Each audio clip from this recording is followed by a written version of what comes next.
Welcome everyone to SEO Office Hours. My name is Michael Chidzey. I'm an SEO here at Good Signals.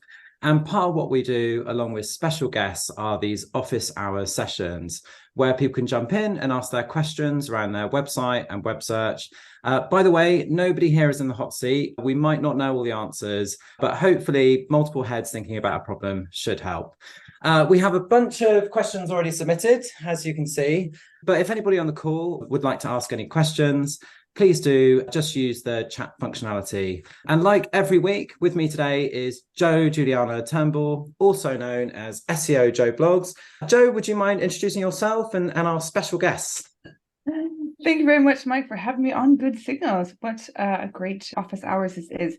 So I run a remote digital consultancy business here in Barcelona. It's called Turnbull, and I help clients with their SEO strategy on page tech, SEO, and some of their social media as well. I run a couple of events, Search London and Search Barcelona. Actually, we have that next week. We have two great guests on the show today. We have Paddy, Moogan, and Carlile. So Paddy is the CEO of Era, which is a digital marketing agency in Milton Keynes. And they specialize in SEO, in paid media, content marketing, and marketing automation. They have clients all over the world, truly global. And prior to that, actually, Paddy was VP of the Distilled office in London. And he's been speaking at many events, actually, including Search London. And he'll be at SMX Munich in March last year. Outside of being a CEO and speaking at events, he's also done a great course called the New Leader Digital. So if you want to drop your website into the chat, Paddy, then everyone can find out about this great course. I did it. It was fantastic. Really highly recommend it. And I want to also introduce you to Claire. Claire is a local SEO specialist. She's been working in this industry for quite some time and has loads of experience about that. And I've often asked Claire about local SEO questions. She's actually Bright Local's local search expert, and she helps businesses of all sizes make the most of the local search opportunity, allowing her to provide real world skills. So nothing theoretical, it's all practical. And she also runs the Bright Local Academy. She's done loads of training courses. She speaks at Brighton SEO, and you can find out more about her on her fantastic website. Claire, if you'd like to drop that into the chat, that'd be great. Oh, okay, will do. Thank you. Can I just say, Jo, your intro was so much better than mine last week. Okay. I was too busy trying to go off the cuff. But that was pretty awesome. And so this week as well, Jo, you've been to the Search Barcelona Summit, and I did the SparkToro virtual conference last night. So because it's obviously based in the US, it didn't finish until about 11:30. So if I'm not totally with it, that might be why. How was Search Summit Barcelona? Yeah, International Search Summit was great, actually. It's run by WebCertain, and yeah, they had their first event here in 2017, and they've been doing it ever since. And actually, I came to the first one back in 2012 in New York, where I met Gemma Houghton. It's really good. It's the only international search conference that specializes in international search, and they have their next one next year.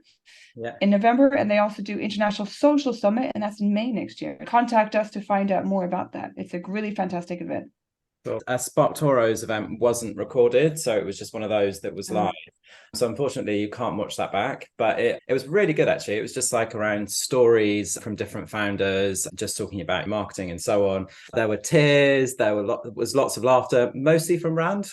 I noticed that he was just all different types of emotions based on people's stories, and he was always on the screen. Where Rand was crying, you were there with him. Anyway, we should probably jump straight into the questions because, as I said, we've got loads. And as I also mentioned, if anyone has any questions, just put them in the chat or just flag yourself and we'll come to you.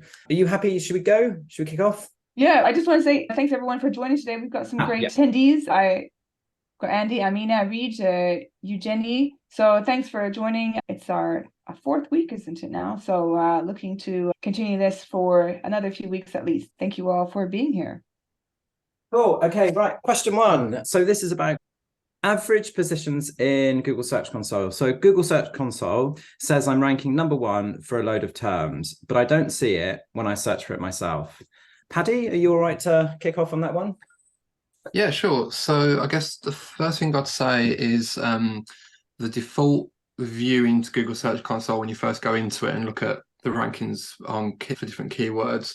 That's kind of the default aggregated view of all of their data across different countries, different devices, things like that. So that one is taken from everything put together. If you then start to segment, for example, if you then filter by just the US or the UK or another country, the rankings often change a little bit. So it could well be that you are ranking number one, but maybe not in wherever you're based. So if I'm in the UK, I might be ranking number one in the US and 3 over here, something like that. So that can happen. So in Search Console, it's usually better to segment a little bit to try and get a better idea of how you're ranking based on device and country and things like that. Also, as well, though, to be fair, they rarely match up for me, even when I do that. They're normally out at least a little bit because I can change so often. But also, Search Console can often be, I think the latest data is often a few days behind as well. So things can obviously change in that period. So even the most recent data might be quite fresh as well. So things may have changed. So yeah, try segmenting, seeing if that helps a little bit to actually get a better view of what you're seeing. But I wouldn't worry too much if it's not always completely right, because if you go to a ranking tool like SEMrush or Ahrefs, you're probably going to see the same there as well, where it gives you data that may not match up with your own Googling and your own searching as well. So yeah, try and segment, but don't worry too much if it's slightly different here and there. I remember when I first started blogging and I was using that, I was high-fiving myself quite a lot because I was ranking really well. And then I realized there were very few impressions. So the website actually just wasn't appearing in the first place. and so sort of the 3 or 4 impressions that post got, it looked amazing. So there's also that if it doesn't have very many impressions, then it's just using that tiny data set. Claire, did you want to say anything, or Joe, are you happy to just keep going? Because we've got tons of questions. We'll keep going. Crack on. Great. Okay. Next one. So I've put 2 questions together here from 2 different people. Does linking to your Google My Business profile on your website have positive effects? And then the other question, which is quite similar, is how important are links from local publications and websites pointing to my GMB profile? So you've got one from your website, but also from local publications as well. Claire, are you happy to take this one? So happy, very happy. So the first one, should I link to my Google Business profile from my website? That would make sense, I think, because one, it will make your website visitors very clear on which one is your Google Business profile. Also, in terms of, we're all thinking about entity search and entities. If you're using same as properties in your schema, especially from your about page, linking to your Google Business profile makes sense because it helps Google connect all of the dots with regard to all of the pieces of your organization. So yes, but not for any other magic reasons beyond that they make sense. And the second one, should you get your local links to point to your Google Business profile? Personally, I would say I would usually want them to go to my website because that is where I 100% control the message. So do what makes sense, but you would like them to come through to your website and then to earn the links and to get the traffic from those links rather than to your Google Business profile. But I would say don't sweat it. People should link to what they think makes sense for their users. But of course, we're always looking to get links to our website and making sure that the website answers all the questions and does all the things that we need it to do. Perfect. I don't have anything to add. Joe, Paddy, are you happy to keep going? Yeah, I've got loads of questions. Yeah, amazing. It's really good having you on here, actually, Claire, because we had loads of local questions last week. Although it's sort of part of SEO, it's not something that I'm a specialist in. I don't think Joe is, and I don't think Natalie is either. So yeah, we were saying things. It's really good to have you on. So thank you so much. Okay, so the next question. Right. So this one, we were actually sent some links beforehand, and I sent them over to everybody on the call. I just don't want to say them just in case we get in trouble by the actual brands themselves. But the question is, so we've noticed that commercial pages of the major comparison websites for industries like car insurance have authors and when last updated buried away at the bottom of those pages. Is that really what Google considers to be EAT? And They also have masses of information on those pages. Is that what we need to do to rank? Paddy, is quite a meaty question. Are you all right to start on that? Yeah, definitely. So I think these were, I won't reveal the brands, but I think they were car insurance comparison pages. Is that right? Yeah, we'd all recognize the brands from like ads Yeah. and stuff like that. Yeah. Yeah, so taking a look at these, I think there's a couple of sides to this. One side of it is I assume the person looking at these pages assumes that this might be helping them and working a little bit in terms of those EAT signals for expertise, authority, that kind of stuff. With those kinds of brands, because they are so big, there's going to be so much more at play here in terms of why they're ranking. And actually, we do often see that when you have a very big brand, particularly with very broad keywords like insurance ones that are very competitive, they have to be very strong domains and brands to rank in the first place. So these kind of signals, it's really hard to tell if, for example, having the author on the page last updated is the deal breaker. And I'd actually say it's probably not for those kind of keywords. It's worth looking at and looking at those kind of signals, but I wouldn't assume that's the thing that's making these sites rank very well, because it's probably not. It's probably one of hundreds, thousands of things that Google are looking at in these particular search results. So by all means, look at it. But I want to say that first, that even if it is playing a part, it may not be playing a big part for them. In terms of the usage, I don't think this is what Google had in mind when they started to encourage people to look at EAT signals, look at authorship, and look at last reviewed and stuff like that. Because when you look at the content of those pages, it's very product led. It's very heavy on a kind of internal links. Essentially, they're pages that are put there to direct people onto more information and more kind of specifics of what they're looking for. So we have to think about the intention of the page.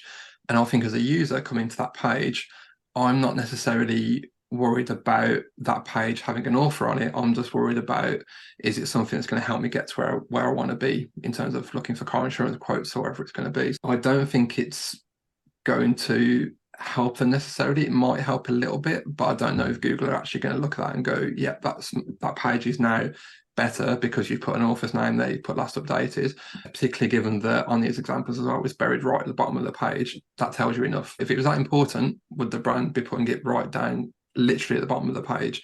Probably not. So for those kinds of pages, I think you have to think about the intention. And these pages are essentially product comparison pages product pages that lead you to more pages. So it's not the kind of content that necessarily needs an author. If it wasn't, then I'd probably say, yeah, it helps. It helps to connect good content, good information to a real person. By all means, do that. But for these kind of pages, it may well be helping a little bit, but I really don't think it's what Google had in mind when they're looking at this stuff. And when it's not what Google had in mind, it's either not going to be helping or it's not going to help in the future. I don't think it'd be damaging necessarily unless you go a bit crazy with it. But yeah, I wouldn't worry too much about that. I'd really try and do it on the pages that make more sense to have an actual author on them, which are generally more informational pages.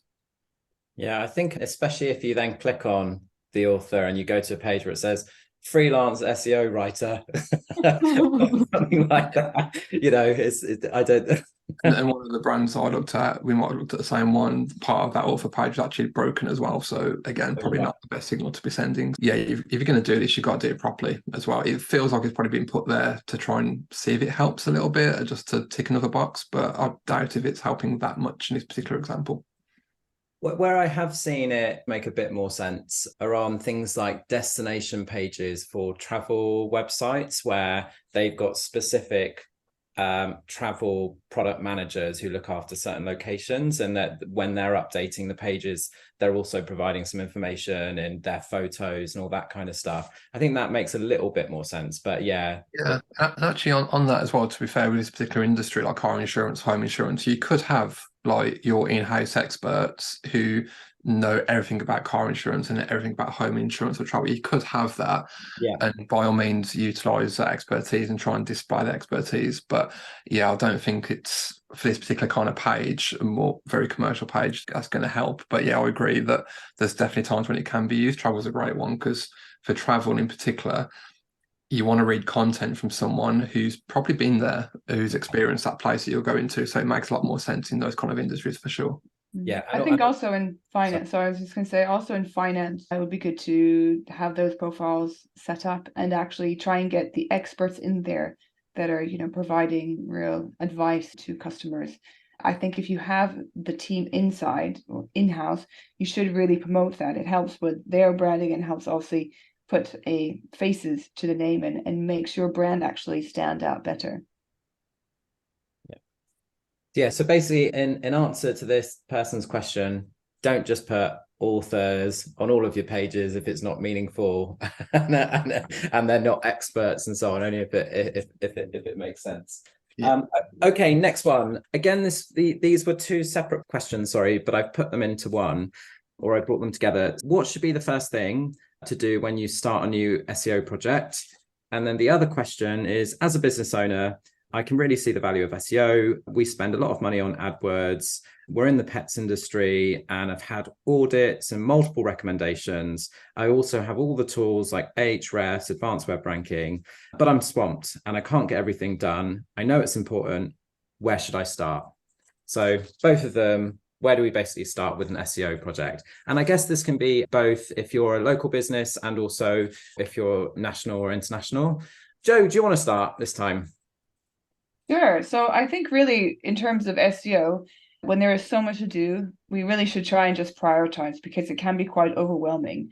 So I always like to start with a tech audit. So the tech audit, the site, this can be the beginning of a new project, and then you can actually prioritize what's going to have the most impact or what can be done by the dev team, what cannot, and work that way and put together a traffic light system to see priorities for in terms of the yellow, green, or amber, green, and red priorities.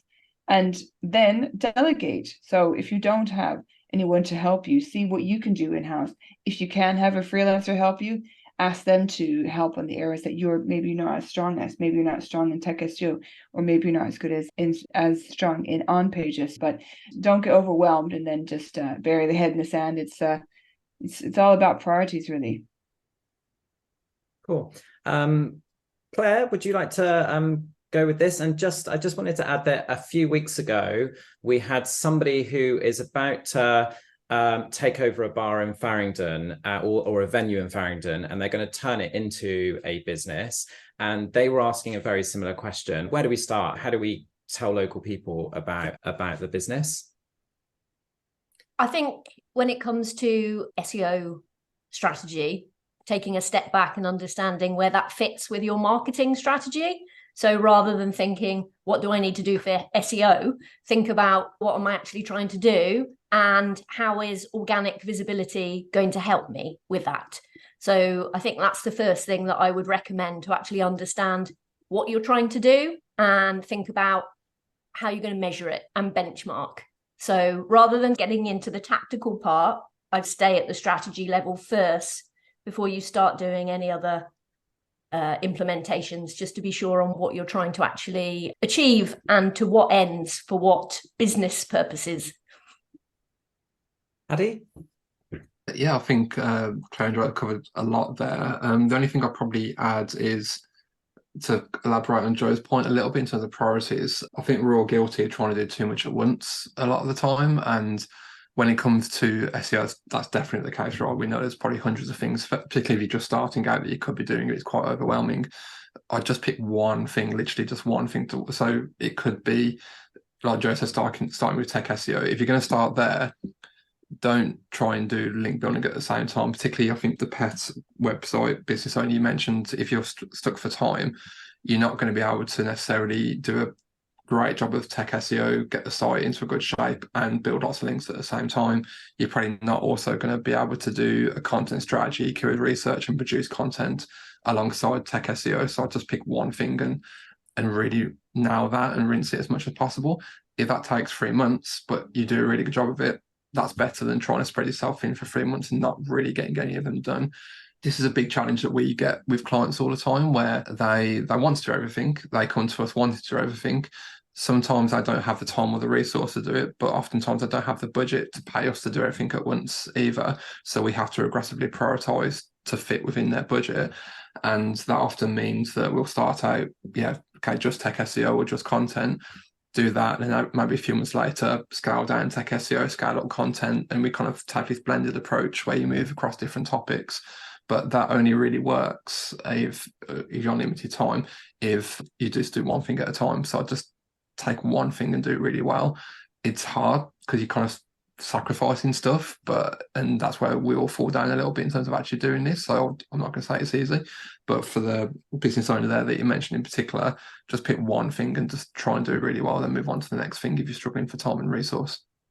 And also, if you look back at something like that in 6 months' time, you'll probably find that you've done way more than trying to do everything at once, and then look back, because you've actually finished things rather than having loads. Which then encourages you to keep going, right? It's because it's a horrible thing, isn't it? When you work really hard and thinking, oh, what have I actually achieved? And you know you've been doing stuff. You've not been sat there doing nothing, but you've not got things ticked off your list, or you've not really seen the impact yet. And that's going to stop you doing more if you're in that position as well. So again, it's hard. I'm not going to say it's easy, but that's probably the mindset I'll be trying to get into. Yeah. So the person mentioned they have Hrefs and advanced web ranking. Also make sure you're actually using them. So like Claire said about having those goals in place, or how you're going to measure what you're doing. For instance, make sure you know if there is search volume there, that you are using advanced web ranking, you're tracking the right keywords or whatever it is that you're trying to achieve, rather than just doing what a lot of people do, where you sign up for subscriptions and don't actually use any of the tools. And you can put that as an agency, we've got so many of those, and we're like, how we've been paying for tools for 3 years and never been logged into them, and like, but so it happens all the time. I would also say with this, you said, Paddy, that maybe it might seem like you're not doing that much, but break out that task. If it's quite a big thing, break it down to different smaller bite-sized chunks and actually track that, what you've done against what date. You could be something simple like in a Google sheet. And it's really satisfying, because I like taking things off my little checklist and then to see what's happened and monitor that. It's more of the long-term thing as well, to see if you have tools like Ahrefs or SEMrush, put the URL and track as a project and see how those changes may impact. But don't underestimate, Google Search Console, that's good. And make sure you export the data as well, because it only lasts for 16 months. So if it is a project that's taking quite a long time, make sure you're exporting the key metrics from that, so you can actually compare that year on year or 24 months time. And so, 24 month period. And so, Claire, the person that is going to set up the bar in Farringdon, if they could only pick one thing at a time to do, and bearing in mind their website doesn't even exist at the moment, would you recommend investing time in the website or their GMB profile? What would be your recommendation there? I do both, but you need to have the foundational aspects of the business structure in place, I would say, before you do Google business profile, just because they want to start from a strong foundation. So it is easy to put together a website, just a couple of pages, because it's a work in progress, isn't it? It's like minimum viable product. Get a few pages up, let people know what you are. Also, for them to go ahead and to verify that profile, Google will be looking for things like, is this an established business? Does it have the listings and the mentions in the places that I would expect it to have? So it is worth, rather than rush, take your time. And if you're going to rush, you can always do that in offline stuff. They can print, there's a lot of marketing beyond just, dare I say it, online. Whoa, no, there's marketing offline that exists. Okay, awesome. Okay, so the next question. So this is again from the person that works in the pets industry. Should my category landing pages be by breed, size of dog, or product type? It's a Shopify website. Paddy, are you happy to take this one on? Yeah, sure. So there's two ways that you probably need to think about this, and you can meet somewhere in the middle. So firstly, there's the users side of it and what makes sense for them. So they're coming to your website. What do they expect to see and what's most useful for them to navigate? So if breeds make sense, because I imagine, if you've either got a dog or you're getting a dog, which breeds you've got or you're going to get, so that might be a good starting point. But it depends on what the users expect there and what will make a good experience for them. The SEO side of it is more the keywords, right? So you want to try and map those keywords to that structure of the site. And the way that we typically approach this is by looking at all of those attributes and doing keyword research around them and seeing where they intersect and making sure that we create landing pages for those if there's enough search volume for them. And then you meet somewhere in the middle, because you don't want to be led solely by the keyword research, because you may end up creating lots of pages that are quite thin, don't really have lots of great content on them, might not actually be needed. Whereas if you go the other route of just users alone, that's probably not a bad starting point, but you may be leaving some keywords on the table a little bit by not integrating the SEO. So I'd try and do both of those pieces of work, and then meet somewhere in the middle in terms of, okay, here's the keywords. We know which ones have the most search volume. We can see where the demand for different kind of products and combinations of products are, but we also know what the user wants. So we're going to meet somewhere in the middle and map out an architecture on that. I would also try and keep it consistent and say, okay, we're going to include these types of pages, exclude these types of pages, and then stick to that and don't have them all mixed up all over the place. I try and keep it consistent because that scales a lot better as the website grows. So really it's about combining those two things and really thinking about the products or the services as what are all the attributes of them, and then what combination of those attributes makes sense for someone to search for. That's probably the approach I'll take. Perfect. Joe or Claire, did you want to add anything? How can you add to such I know, right? That's the only problem with doing so many people on the call at once. Just like, just what Paddy said. Yeah. Exactly. Do that. Do that. Do it. Okay, so we're almost halfway through. Oh, halfway. Go. Should I update pages or make new ones? And this is for a company that have an annual event, like a conference, and they also have annual reports. So for those particular pages, each time they have an event, should it be a new page or should it be on the same URL? Joe, do you wanna go for it? That's a good one. For an event, I mean, it depends. If it's just once a year and they've got a lot of content for each of the events, and they've got loads of photos, I think it'd be nice to actually have that in the archive section. I know that we have some events in our industry and they seem to wipe the speakers, wipe what's happened for Brighton SEO or some of the other conferences that I've attended. And I'm always a bit disappointed. It's like, oh, I wanted to see who spoke or what that was about. Yeah. I know you can't do it obviously forever, but I think if you're doing an event, you can plan for that. Okay, here are my past events. And you could actually, it just helps to raise the speakers, and it helps to also, perhaps if there are topics that were interesting back then, for example, this is going to be the year for mobile. I think everyone said 2020 would be the year for mobile. Topics like that were very interesting, and just how the industry's changed in search. So I would want to actually keep it, but you need to plan for that because otherwise it could end up being a bit messy. Yeah. Paddy, Era have their events. Do you have a new page each time, or do you use the same URL? Yeah, we actually use the same URL because we have like evening events and the odd daytime event where, yes, the speakers and the content do change. But fundamentally, like Joe was just saying, we will rotate the speakers and the agenda and stuff like that. But then any content that was generated via a certain event will then be moved into maybe a blog post or a separate page or something like that. So we make use of it, but the landing page for the event will stay the same. There's no date in the URL or anything like that. So we can just keep it the same. And that helps in terms of if someone's looking for a marketing event in Milton Keynes or something like that, we have one strong page, which is always building up authority over time. Yeah. So I think of it from that perspective as well, that if it makes sense to have one page that should rank always for those kind of keywords, and then you just take the content and move it somewhere else when that event is done, that's probably the right kind of approach to use. If you do multiple events, like we only do one really, and it's the same kind of theme and same kind of topics, so that's quite simple. If you have, say, 4 or 5 different events that all have very different topics and different themes, maybe you want a separate page for each of those because they're so different. But generally, I'd have one static page all the time for each event and try and update it every year or every 6 months, wherever it's going to be. But definitely do what Joe said and retain the content, whether it's videos or transcripts or slide decks, whatever it is, try and definitely retain that and make use of it.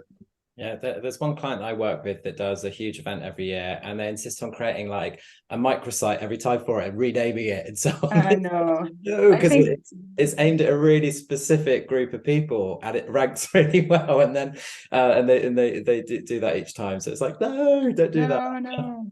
That would be a shame. Yeah, that sounds a bit. And what about you, Claire? Because you have obviously you have like podcasts and you've got your clinics and stuff like that. But do you have just one landing page for those events, or do you have different ones each time? I think I might have turned my mic off. No, you're still there. No, you're there. Everything that lives on Bright Local, I'd like to say that I'm sure everything is best practice. But from my experience, I think very much what Joe and Paddy have just said, which is have a nice, clean, undated URL for the event that goes on every year, and then archive that content somewhere, because it will earn links, it will earn mentions, it will do all these things. So yeah, definitely if it's something which isn't throwaway, like it's people will still want to find it. And also look at how use your Search Console data to see if people date stuff. So if people are saying women in tech SEO, I don't know, Philadelphia something, then it means that people are looking for that. So they'll want to find some content around that. You know, this is our lineup, this is what we did. So yes, basically all I've said is what Paddy and what Joe said. So there we are. Cool. Okay, awesome. Thank you so much. Great. We're halfway there. Yeah, halfway through. So thank you everyone for joining, and people that are obviously tuning in after the show, because I know not everybody can join live. But if you do want to submit your questions for any future sessions, or register to join the live call, or watch the previous sessions, or even find out how to be a special guest, you can go to goodsignals.com/SEO Office Hours, SEO-Office-Hours. And yes, the hyphens are meant to be there. I'll just share the link in the chat. Awesome. Thank you. Right, next question. And by the way, everybody's special who's here, not just the one speaking. Okay, so this question is, if I wanted to rank for a term like Wedding Planner Manchester, should I focus on optimizing the About Us page? However, we organize weddings all over the UK, but we don't even appear for where we're based. Claire, are you happy to start with this one? Yes, very happy. So if you have got a business which is nationwide, and you are focusing on, I don't know, geographic areas, it might be cities, it might be regions, then it would be, I think everyone keeps coming back to the fact that you can't do everything. You can't do everything all at once. So say, for example, Manchester is your priority, and you've also got bricks and mortar, or you're actually present in Manchester, then maybe you can have a Google business profile, and you can also have a location landing page, you know, optimized around that. And then if you are then also offering wedding planning in various other places, then you might think about, rather than we do it in every single city in the UK, you might think about volume, you might think about competition, you might think about what has the best return for you in terms of what do you actually need to do as a business. You know, there might be less volume on this area, but we make more money and it's easier, or whatever it is. And then you could go ahead and build out some really great resources and content around those geographic areas. This is the bit where I will plug the Bright Local Academy courses, which are free. There are two which might be of interest to this person. One is the local landing page course, and number two is content for local SEO. So those two courses are both free and will give you a really solid understanding of how to make an assessment of what to produce and what you can produce. So I would definitely go and check out those courses to help you understand, the opportunity, and then build out your whatever you're going to do based on that. Amazing. Claire, I'm just going to say, for your courses, actually, if you have a Google My Business listing, that's actually for a brick and mortar store. But one of your courses also gives you advice around if you don't have a brick and mortar store, correct? Yes. So one is location landing page. So the type of landing page that you can put together based on the fact that you might have a Google business profile that will link to that page. And the other one is all about general content for local SEO. So there is also a keyword research course as well. So I would probably do that as well, so you can understand, again, the opportunity around that, especially the content opportunity in terms of building up your website so it becomes a resource hub around that type of thing, rather than being a very keyword specific hub. Okay, great. Thank you, Claire. Yeah, amazing. Paddy, do you have anything to add to that? Not at all. Oh, good. And to be honest, you've answered, I'd say, one of the other questions that we had. We asked somebody for context that had asked a question last week, which was just around how to structure our location/service area pages for ranking and conversions. And I think I don't think we're going to be able to answer it in just a few minutes. I think going through those courses that you suggested, is it possible to put those in the chat, and then we can put the Yeah. I'll go and find them now. And then we'll put them with the video. Great. Okay, so next question that we have is, my product pages rank for transactional keywords. What happens if the product is out of stock? Paddy, are you happy to start with that? Yeah, definitely. So the first thing to say, sorry, it might sound obvious, but I've seen it done. Don't take the page down, don't take it offline or anything like that, assuming the product's going to come back into stock, but keep it live. So first and foremost, don't 404 it or anything like that. Keep it up. What I'd recommend on that front is, so assuming that the product is going to come back in stock relatively soon, so I'm talking days or weeks as opposed to months, I would put a notice on that page saying out of stock right now. Some e-commerce platforms still allow you to take the order, but you're going to say it will be shipped on such and such a date in the future, so the person knows what to expect. So some platforms will allow for that, so you can still take the order and it's okay. If it doesn't allow for that, or you'd rather not do that, or you don't know when it's going to be back in stock, I would put, not allow people to add to cart or anything like that. Have a call to action that says something like be notified when it's back in stock, and drop their email in, something like that. But keep the rest of the page as it is. So again, don't remove content, don't remove descriptions or anything like that, but try and get that call to action in to at least capture someone's email address. Like I said, if it's something which is probably, you don't know when it's going to come back in stock, and it could be months or longer, that's a bit trickier because you're probably going to get a lot of email addresses that aren't going to stick around too long. If it's a kind of product that someone just wants quite quickly, they're going to go somewhere else probably in that time as well. So again, I don't really do this if it's something that's going to come back in stock quite soon, and then follow up with them as quickly as possible. But yeah, generally don't take the page down, try and capture their email address and try and engage them as quickly as possible to try and sell that product. But also being honest, I'd accept that your conversion rate is probably going to drop quite dramatically on that particular page and that product. You need to prepare yourself for that as well, and take that into account where you're assessing the site as a whole and things like that. Cool. Claire or Joe, do you have anything to add to that?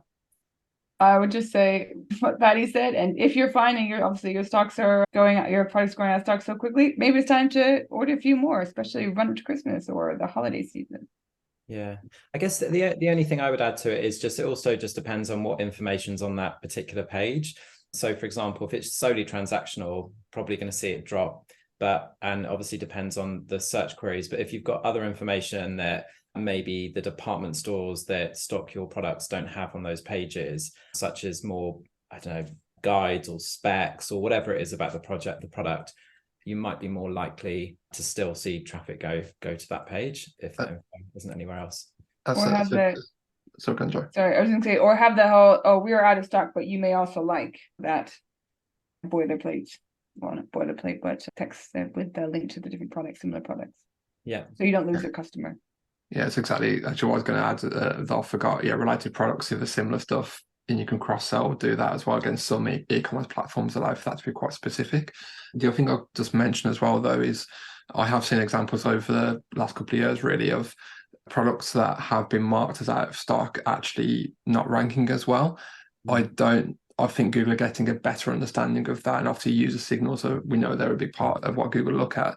So if you are consistently out of stock, it may play a part in your rankings as well, if Google are able to understand that, because obviously they don't want to send people to a transactional page from a transactional keyword for someone to go, oh, it's out of stock and have a bad experience and just go back to search result. Again, there's not been loads of them, but I have seen a few examples over the years of rankings appearing to drop or at least be pushed down a little bit with out of stock items, particularly when the same pages power product feeds and shopping feeds and things like that, because obviously that's explicit to Google that something's out of stock. Yeah, bear that in mind as well and be aware of that as a potential consequence.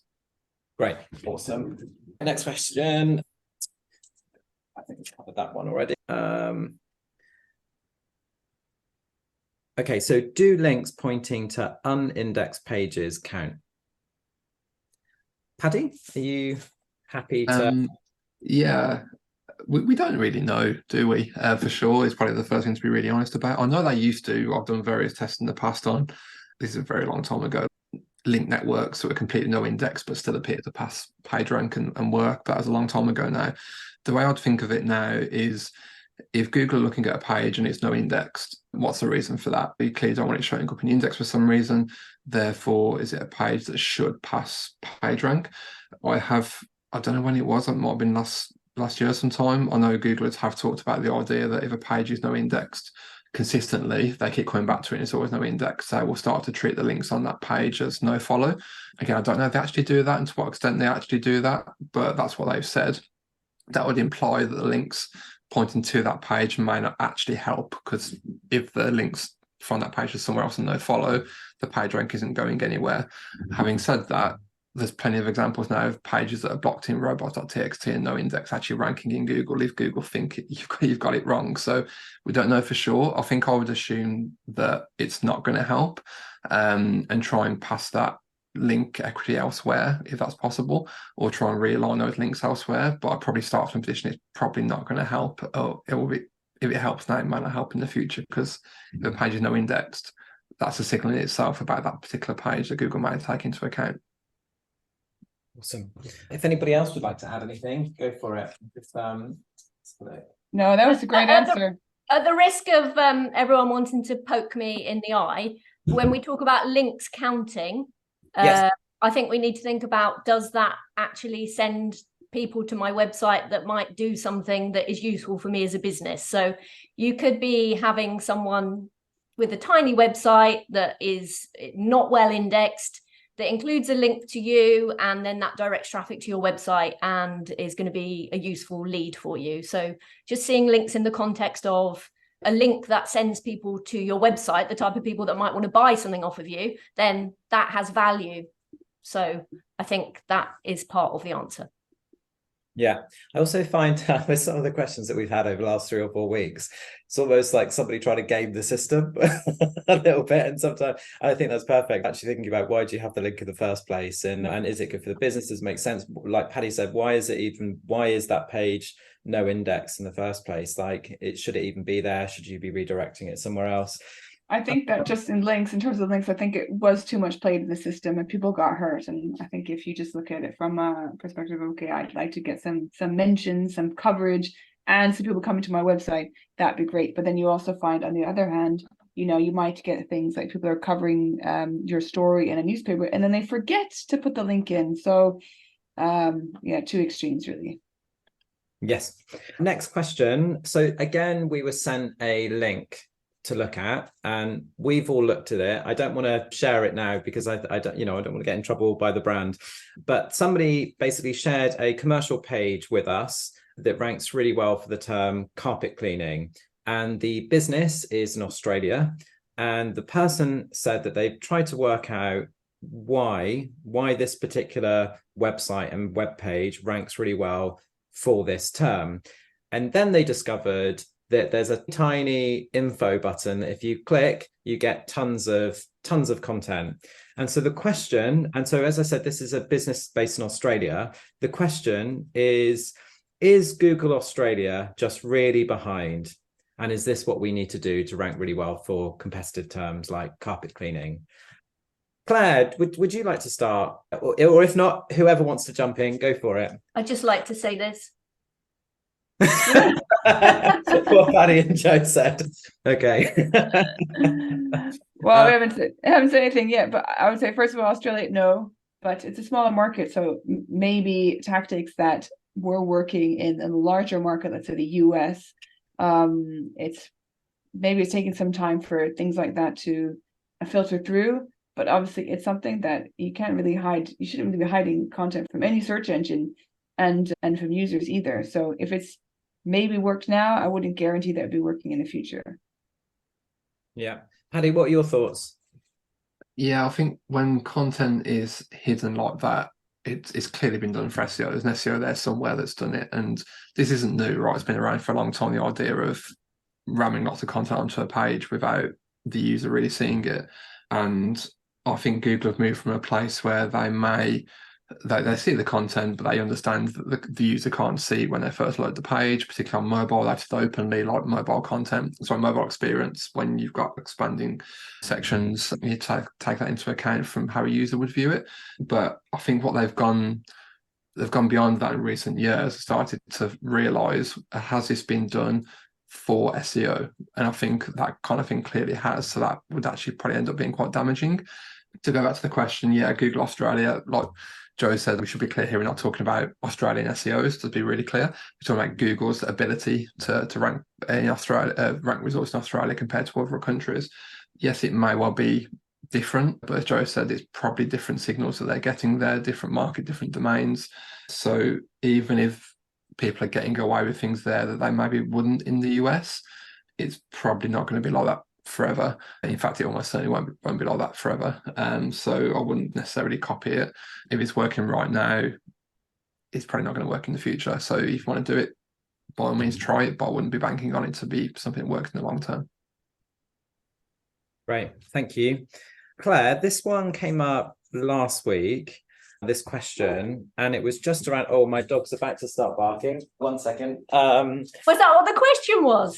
Yeah. No. Well, introduce your dog. Where's the dog? Yeah, Show me the dog. Come on, Miles. Oh, Oh, the he comes quite big to He's just. such a cute dog.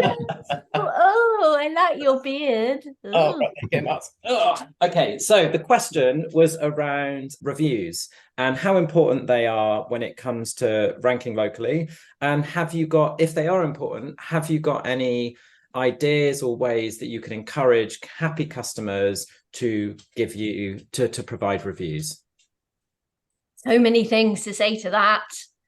Reviews are super important. Reviews help your potential customers choose one service offering over another. So we think about how we use them as consumers. So we know they're important.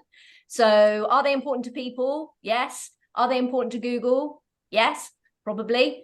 So having them in and as part of your process for building out the content and the value in your Google business profile is a great idea, without even thinking about the myriad of things that user reviews are useful for otherwise on other sites and on our own websites. Okay, so we won't even think about that bit.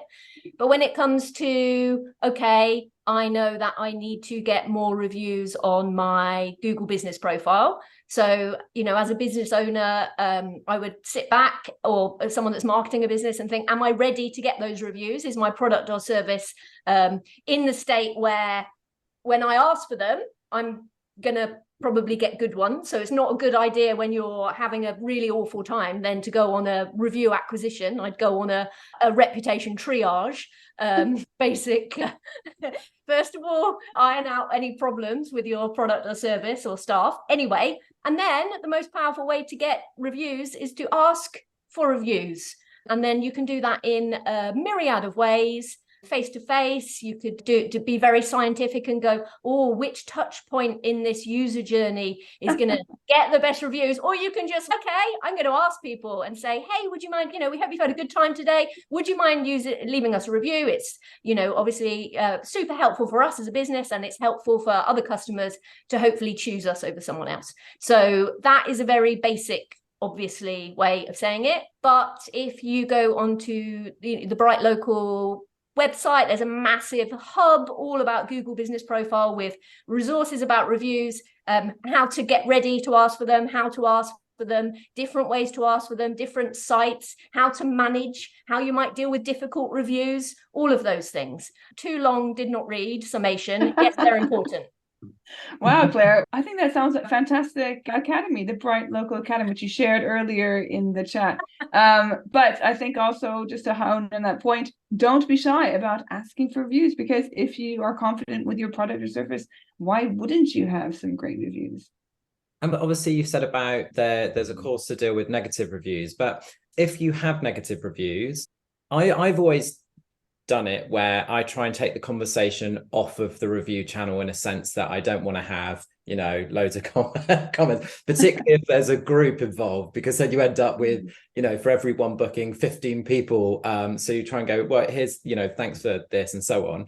But in terms of negative reviews, what would your recommendation be? Try and deal with it there and then, try and get it taken down. Like, I know that some companies, once they've resolved it, they ask those customers, would they delete those reviews? What are your thoughts on that? I think it depends on the platform, because every platform has its own terms and conditions and processes for what is allowed in terms of content. So Google is one thing, obviously other platforms are another. But on a platform agnostic level, breathe deeply, first of all, because we all take negative feedback quite personally, especially when we're talking about local businesses, when there is an element of human interaction.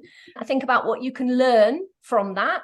But personally, I think that the way that a business responds to a review is a factor in whether or not I choose to do business. So I think that responding really effectively, empathetically, and in your tone of voice that is your business, can do a really good job on actually being a thumbs up for a business, rather than someone thinking, oh, I'm not going to do business with that person. So that would be a quick summation of how I would deal with it. If it is like a review that contravenes Google's guidelines for their content policies, then you can flag that and try and get that taken down. But it's very, very hard to prove if that person has not been a customer. So a lot of the time I'll say to business, unless it's like an obvious spam attack, just breathe, respond, move on, get more good reviews from real people. Great advice. My mum has a pub on Cheddar Gorge, and if they ever get a bad review, it really hurts. It's so sweet. And you're so right, in terms of local businesses, it matters, you know, it really does matter, you know, if somebody had a bad experience. Okay, so last question, quite a big one to finish with, but we've last one left. So Paddy, I'll start with you on this one, if that's all right. How can I do A/B testing for my website in terms of SEO? There's a few tools that offer that these days. So it's probably worth just quickly mentioning that SEO testing versus conversion rate testing are two distinct things that can be joined up. But SEO testing is normally when you test pages and variations of pages, as opposed to kind of splitting users to different parts of the site. But in terms of doing that, the one platform that I think has led the way on this is Search Pilot.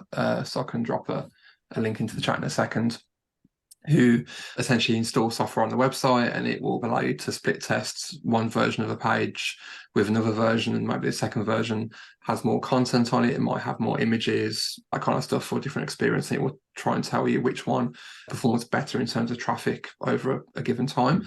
That, I don't think it's the cheapest software, it's quite enterprisey, but also for this kind of thing to work with any platform, whichever one you use, it's often useful to have, firstly, you've got a amount of traffic coming through, so you can actually get enough data to test. But also it works best when you have kind of very defined sections of a website you can test. So for example, if you are a travel website that sells flights, and you can include your entire flights subfolder in a test and say, okay, all of our flights pages, we're going to test the H1 element or the page title across all of those pages, and kind of leave the rest of the site alone. Whatever platform you use, that's where they tend to work better. SEO testing tends to work best. Try and keep that in mind. It doesn't work so well on smaller websites, to be honest, and all very kind of like brochure websites or things like that. So Search Pilot. Thanks, Claire. I think you just dropped it in with my go-to. There are a few others that do it as well. But yeah, they're probably ones I'd take a look at, because there's also lots of content on their site about how to do it as well. Like you said, it's not the cheapest software. Even if you just follow, I think they've got a newsletter that I get that will shares case studies and stuff where they've done tests on other websites, and just sharing a little bit about what's working and what's not. But obviously every website user and business is unique, so you kind of need to do it on your own, but it's still good as inspiration for what's working on others. I think that's it. I think we've run out of time. Thank you so much to everybody for coming on. Joe, do you have anything left to say? Yeah, I was going to say, a big thank you to Paddy and Claire. We've got loads of content, and this is all going to go onto, obviously, in the YouTube description afterwards. But if anybody also wants to come onto the show, or if they want to tune in another time, please just go to thegoodsIgnals.com/SEO-office hours, and you can submit your questions there. We've got loads of questions. As you see, we went through so many, we're just out of time. And we look forward to seeing you all at the next SEO Office Hours next Friday, when we have 2 more other special guests. Of course, everyone is special on the show. Everybody is. Thank you so much. Okay, I'm going to stop recording. Thank you. Thanks, everyone. Bye-bye.